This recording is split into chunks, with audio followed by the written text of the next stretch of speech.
എല്ലാവർക്കും നമസ്കാരം. ഞാൻ സരിത മഹേശ്വരൻ. ഇന്ന് ശ്രീകൃഷ്ണവിലാസ മഹാകാവ്യത്തിൻ്റെ 5-ാമത്തെ സർഗത്തിലെ 103, 104 എന്നീ ശ്ലോകങ്ങൾ നമുക്ക് പഠിക്കാം. 2 ശ്ലോകങ്ങളിലും ഉപജാതി വൃത്തം തന്നെയാണുള്ളത്. ഇവിടെ കാളിയൻ ഭഗവാനോട് പറയണ വാക്കുകളാണ്. കഴിഞ്ഞ ദിവസം 3 ലോകത്തിലും വെച്ച് ഏറ്റവും വലിയ ഭാഗ്യവാൻ ഞാനാണ് എന്ന് പറഞ്ഞു. ഇനി ഈ ഇഹലോകത്തിലും പരലോകത്തിലും തനിക്ക് ഉതകുന്നതായ ആ ഒരു സ്വഭാവം ഉണ്ടാക്കി തന്നതിന് കാളിയൻ ഭഗവാനോട് നന്ദി പറയുന്നതായിട്ടാണ് നമുക്ക് കാണാൻ പറ്റുക. ആദ്യം 103-ാമത്തെ ശ്ലോകം നോക്കാം. ദുഃഖൈകഹേതും ഭുവനദ്വയേപി മദം മദീയം ഹരതാ മഹാന്തം അദായിനാഥ പ്രശമസ്ത്വയാ മേ മഹാനിഹാമുത്ര ച ശർമ്മദായി. ആദ്യം പദച്ഛേദം നോക്കാം. ദുഃഖൈകഹേതും ഭുവനദ്വയേ അഭി മദം മദീയം ഹരതാ മഹാന്തം അദായി നാഥ പ്രശമ ത്വയാ മേ മഹാൻ ഇഹ അമുത്ര ച ശർമ്മദായി. ഇതൊക്കെയാണ് അതിലെ പദങ്ങൾ. വളരെയധികം സന്ധിച്ചതൊന്നും ചെയ്യാനില്ല. ഇവിടെ പറയാണ്, ഹേ നാഥ, ഭഗവാൻ മഹാവിഷ്ണു, അങ്ങാണ് എന്നെ നല്ലവനാക്കിയത്. മാത്രല്ല ഭുവനദ്വയേ അഭി, ഭുവനദ്വയത്തിൽ വച്ച്, ദ്വയം 2, ഭുവനദ്വയം എന്ന് പറഞ്ഞാൽ 2 ലോകങ്ങൾ. 2 ലോകങ്ങൾ എന്ന് പറയുമ്പോൾ ഒന്ന് നമ്മൾ ജീവിച്ചിരിക്കുന്ന ഈ ഒരു ലോകവും മരണശേഷം എങ്ങോട്ടാണോ പോകുന്നത് ആ ലോകവും. അതിനെ ഇഹ എന്ന് ഇവിടെ എന്നുള്ളതിന് പറയും. അമുത്ര എന്ന് പരലോകത്തിനെയും പറയും. അപ്പോൾ ഈ ലോകത്തിലും പരലോകത്തിലും മരണാനന്തരമുള്ള ലോകത്തിലും ഇവിടെ ഇപ്പോൾ കിട്ടിക്കഴിഞ്ഞു, ഇനി പരലോകത്തിൽ പോയാലും ഞാൻ നല്ലവനായിട്ട് ജീവിക്കും. അപ്പോൾ ഭുവനദ്വയേ അഭി ദുഃഖൈകഹേതും മദീയം മഹാന്തം മദം ഹരതാ ത്വയാ. ദുഃഖൈകഹേതും, ഐഹികമായിട്ടുള്ള ജീവിതം മുമ്പാക്കം കൊണ്ടുപോകുമ്പോൾ അവിടെ പല തടസ്സങ്ങളും നമുക്ക് ഉണ്ടാവും. എന്തുകൊണ്ട്? ഈ അഹങ്കാരം ഉള്ളിലുണ്ടാവുമ്പോൾ. അഹങ്കാരത്തിനെ കളഞ്ഞിട്ടുണ്ടെങ്കിൽ, അഹങ്കാരം ഇല്ലായ്മ ചെയ്തിട്ടുണ്ടെങ്കിൽ പിന്നെ ജീവിതം വളരെ സുഖമാണ്. ഞാനെന്ന ഭാവം ഇല്ലായ്മ ചെയ്യണമെന്നാണ് ഇവിടെ കവി പറയണത്, കാളിയനെ കൊണ്ട് പറയിപ്പിക്കുന്നത്. അപ്പോൾ മദീയം മഹാന്തം മതം എന്ന് പറഞ്ഞാൽ എനിക്കുള്ളതായ വളരെ വലിയ ദുഃഖത്തിന് കാരണമായിട്ടുള്ള ദുഃഖൈകഹേതും മദീയം മതം.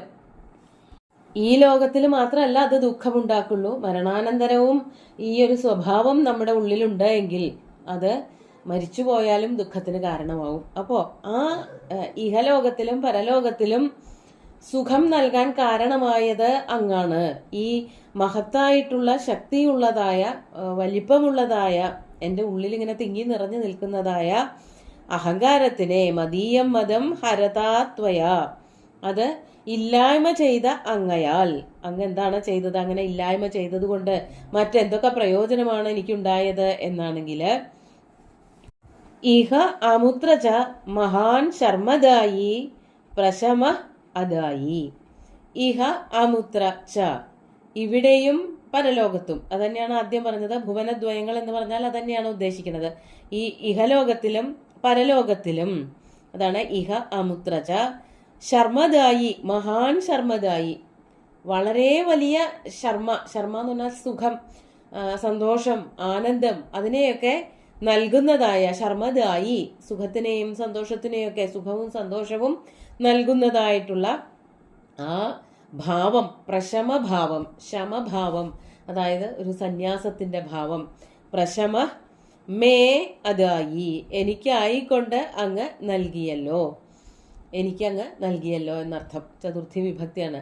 മഹ്യം മേ, എനിക്ക് അങ്ങനെ ഒരു ഭാവം ഉണ്ടായിരുന്നില്ല. അതായത് ഒരു അടക്കം എന്നുള്ളൊരു സ്വഭാവം എനിക്കുണ്ടായിരുന്നില്ല. ആരെങ്കിലും എന്തെങ്കിലും ചെയ്താൽ, ചെയ്തില്ലെങ്കിലും ഞാൻ ആക്രമിക്കും, ചെയ്താൽ പറയും വേണ്ട. അങ്ങനെയുള്ള എനിക്ക് ഒരു അടക്കമുണ്ടായി. ഭഗവാന്റെ ആ പീഡനം കൊണ്ട്, മർദ്ദനം കൊണ്ട് ഞാൻ അടങ്ങി ഒതുങ്ങി. എൻ്റെ അഹങ്കാരം മുഴുവനും ചെളി കളയണത് പോലെ, വസ്ത്രത്തിൽ നിന്ന് ചെളി കളയണത് പോലെ എൻ്റെ ശരീരത്തിൽ നിന്നും മാറിപ്പോയി, മനസ്സിൽ നിന്നും മാറിപ്പോയി. അത്രയ്ക്ക് വലിയൊരു അനുഗ്രഹമാണ് അങ്ങ് എനിക്ക് തന്നത്. ജീവിച്ചിരിക്കുമ്പോഴും സുഖമാണ്, അഹങ്കാരമില്ല എന്നുണ്ടെങ്കിൽ എത്ര സുഖമാണ്. അതുപോലെ തന്നെ മരണാനന്തരവും എനിക്കത് സുഖം തരിക തന്നെ ചെയ്യും. ശർമ്മദായി, ശർമ്മത്തിനെ, സുഖത്തിനെ പ്രദാനം ചെയ്യും എന്നുള്ള കാര്യത്തിൽ ഒരു തർക്കവുമില്ല. അതിന് ഭഗവാൻ തന്നെയാണ് കാരണം എന്ന് പറയാണ്. ഇനി കാളിയൻ പറയാണ്. അപ്പൊ കാളിയന്റെ ഒരു ചിന്ത എന്തായിരുന്നു? കാളിയൻ മരിച്ചു പോവുകയായി എന്ന് ചിന്തിക്കുകയാണ് ചെയ്യണത്. പക്ഷെ കാളിയനെ ജീവിതത്തിലേക്ക് തന്നെ ഭഗവാൻ കൊണ്ടുവരികയാണ്. ഇവിടെ താമസിക്കണ്ട എന്ന് മാത്രമേ പറയുന്നുള്ളൂ, മറ്റൊരു പ്രദേശത്തേക്ക് മാറ്റുകയാണ് ചെയ്യണത്. അപ്പോ ഇവിടെ അടുത്ത ശ്ലോകം വായിച്ചാൽ നമുക്ക് മനസ്സിലാക്കാൻ പറ്റുക, മരണത്തെ അഭിമുഖം കാണാൻ തുടങ്ങി, മരണാസന്നനായി താൻ എന്നാണ് കാളിയൻ വിചാരിക്കണത് എന്ന് തോന്നും. നമുക്ക് 104-ാമത്തെ ശ്ലോകം നോക്കാം. അനുസ്മരന്തഃ കമലേക്ഷണത്വാം അസൂൻവിമുഞ്ചന്ത്യപവർഗകാമ മയാ പുനഃ പ്രാണവിയോഗകാലേ സാക്ഷാത്കൃതോസീത്യഹമേവ ധന്യ. ആദ്യം പദച്ഛേദം നോക്കാം. അനുസ്മരന്തഃ കമലേക്ഷണ ത്വാം അസൂൻ വിമുഞ്ചന്തി അപവർഗകാമാ മയാ പുനഃ പ്രാണവിയോഗകാലേ സാക്ഷാത്കൃതഃ അസി ഇതി അഹം ഏവ ധന്യ. ചെറിയ ചെറിയ വാക്കുകൾ ഇവിടെ കുറെ എണ്ണം വന്നിട്ടുണ്ട്. ഇവിടെ കാളിയൻ പറയാണ്, മറ്റുള്ള പുണ്യാത്മാക്കളൊക്കെ എന്താണ് ചെയ്യണത്, എനിക്കെന്താണ് ഇപ്പോൾ ഭഗവാന്റെ സാന്നിധ്യം കൊണ്ട് തരായത്, എന്താണ് തനിക്ക് ചെയ്യാൻ ഇപ്പോൾ പറ്റുന്നത്, രണ്ടും കൂടിയിട്ട് താരതമ്യം ചെയ്യാണ്. അതാണ് ഹേ കമലേക്ഷണ, താമര ഇതൾ പോലെയുള്ള സുന്ദരമായിട്ടുള്ള കണ്ണുകളോടുകൂടിയ ഭഗവാൻ മഹാവിഷ്ണു, അപവർഗകാമാഹ മുമുക്ഷവ. അപവർഗകാമന്മാര് എന്ന് പറഞ്ഞാല്, അപവർഗം എന്ന് പറഞ്ഞാൽ മോക്ഷാണ്. അപവർഗകാമാഹ മുമുക്ഷവ, മോക്ഷം ഇച്ഛിക്കുന്നവരായിട്ടുള്ള മനുഷ്യരൊക്കെ തന്നെ. മുമുക്ഷുക്കൾ എന്താണ് ചെയ്യണത്? ത്വാം അനുസ്മരന്ത, അങ്ങയെ അനുസ്മരിച്ചുകൊണ്ട്. മുമുക്ഷുക്കളൊക്കെ അങ്ങയെ ഓർത്തുകൊണ്ട്, നേരിട്ട് കാണാൻ പറ്റാറില്ല, കണ്ടുകൊണ്ട് മരിക്കാനും പറ്റാറില്ല. അപ്പൊ അവരെന്ത് ചെയ്യും? മരണം ആസന്നമായി എന്നറിയുമ്പോൾ ഭഗവാനെ തന്നെ ഓർത്തുകൊണ്ടിരിക്കും. അതാണ് അനുസ്മരന്ത, അനുസ്മരിച്ചുകൊണ്ട്, ധ്യാനിച്ചുകൊണ്ട്. അനുസ്മരന്ത സന്ത, ധ്യാനിക്കുന്നവരായിട്ട്. അസൂൻ വിമുഞ്ചന്തി, അവരവരുടെ പ്രാണങ്ങളെ ത്യജിക്കുന്നു. അത് പണ്ഡിതന്മാരായിട്ടുള്ള, സർവശക്തന്മാരായിട്ടുള്ള, സന്യാസ തുല്യമായിട്ടുള്ള ജീവിതം നയിക്കുന്നവർക്ക് മാത്രമേ പറ്റുള്ളൂ. ഐഹികമായ സുഖഭോഗങ്ങളിൽ മുഴുകി നടക്കുന്ന ആൾക്കാർക്ക് ഇതൊക്കെ ബുദ്ധിമുട്ടാണ്. പക്ഷെ വളരെയധികം പാണ്ഡിത്യമുള്ള, അതീവ ഭക്തന്മാരായിട്ടുള്ള ആൾക്കാർക്ക് ചെയ്യാൻ പറ്റുന്ന ഒരു കാര്യമാണ് മരണസമയത്ത് ഭഗവാനെ പറ്റി ചിന്തിക്കാൻ സാധിക്കുക എന്നുള്ളത്. അത് അവർ ചെയ്യാറുണ്ട്. അവര് അനുസ്മരിച്ചിട്ട് മോക്ഷത്തിലേക്ക് എത്തിച്ചേരാറുണ്ട്. പക്ഷേ എനിക്കിപ്പോൾ എന്താണ്ടായത്? ഞാൻ മഹാ അഹങ്കാരിയും തൻ്റെടിയും മറ്റുള്ളവരെ ആക്രമിക്കുന്ന സ്വഭാവമൊക്കെ ഉള്ള ആളൊക്കെ ആണ് എങ്കിൽ പോലും എനിക്ക് എന്തൊരു ഗുണമാണ് ഉണ്ടായത് എന്ന് പറയാണ് കാളിയൻ. മയാപുന, എന്നാലാകട്ടെ, എനിക്കാകട്ടെ, പ്രാണവിയോഗകാലേ, പ്രാണങ്ങൾ എന്നെ വിട്ടു പോകുന്ന നേരത്ത്, അതായത് എനിക്ക് മരണസമയം വന്നു ചേർന്നിരിക്കുകയാണ്, മരണം വന്നെത്തിയ നേരത്ത് എനിക്ക് എന്തൊരു ഭാഗ്യമാണ് സിദ്ധിച്ചത്. ത്വം എന്നുള്ളത് അവിടെ ചേർക്കണം. ത്വം സാക്ഷാത്കൃത അസി, അങ്ങ് എൻ്റെ മുമ്പിൽ വന്ന് നിൽക്കുക തന്നെയാണ് ചെയ്തത്.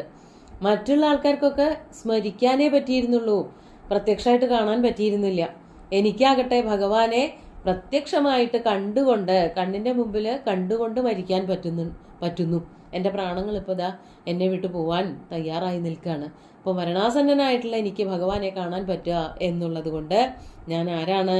അഹം ധന്യ ഏവ, അല്ലെങ്കിൽ അഹമേവ ധന്യ, ഞാൻ തന്നെയാണ് ഏറ്റവും ഭാഗ്യശാലി, ഞാൻ തന്നെയാണ് ഏറ്റവും വലിയ ധന്യൻ. മറ്റുള്ളവർക്കൊക്കെ വലിയ പണ്ഡിതന്മാരായാലും ഭക്തന്മാരായാലും ഒക്കെ ഭഗവാനെ സ്മരിച്ചുകൊണ്ട് മോക്ഷത്തിലേക്ക് എത്തുക പറ്റാറുള്ളൂ. എനിക്കാകട്ടെ ഞാൻ ഇത്ര ചീത്ത പ്രവൃത്തികളൊക്കെ ചെയ്തിട്ട് പോലും മരണസമയത്ത് ഭഗവാനെ കാണാൻ സാധിക്കുക എന്നുള്ളത് എൻ്റെ മഹാഭാഗ്യമാണ്, എൻ്റെ ധന്യതയാണ് എന്നാണ് കാളിയൻ ഭഗവാനോട് അറിയിക്കുന്നത്. അതുകൊണ്ട് അഹം കൃതാർത്ഥോസ്മി, ഞാൻ ധന്യനാണ്, ഭഗവാൻ എനിക്ക് എൻ്റെ മാംസചക്ഷുസുകൾ കൊണ്ട് കാണാൻ സാധിക്കുന്നുണ്ടല്ലോ എന്ന്. കാളിയൻ ഈ വരി പറയുമ്പോൾ നമുക്ക് തോന്നും കാളിയൻ മരിക്കാൻ പോകുന്നതിനുള്ള തയ്യാറെടുപ്പാണ്, മരിക്കാറായി എന്ന് സ്വയം തീരുമാനിച്ചിരിക്കുകയാണ് എന്നർത്ഥം. നമുക്ക് ശ്ലോകങ്ങൾ ഒന്നുകൂടി ചൊല്ലി നോക്കാം. ദുഃഖൈകഹേതും ഭുവനദ്വയേപി മദം മദീയം ഹരതാമഹാന്തം അദായിനാഥ പ്രശമസ്ത്വയാമേ മഹാനിഹാമുത്ര ച ശർമ്മദായി അനുസ്മരന്തഃ കമലേക്ഷണ ത്വാമസൂൻ വിമുഞ്ചന്ത്യപവർഗകാമാ മയാ പുനഃ പ്രാണവിയോഗകാലേ സാക്ഷാത്കൃതോസീത്യഹമേവ ധന്യ.